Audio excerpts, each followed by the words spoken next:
ఎప్పుడు చూసినా టీవీనారా? మేము బయటికి వెళ్తున్నాం, ఇంట్లో పని చేయి. సరే.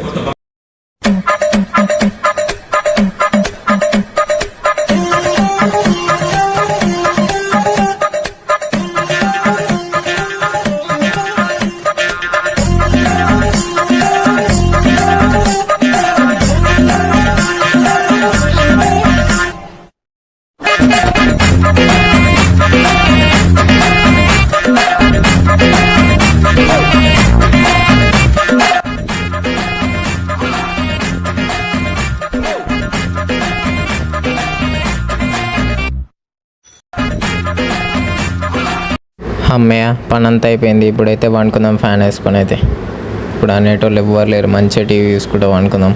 మరి గిన్నెలు ఎవరు తోముతారా?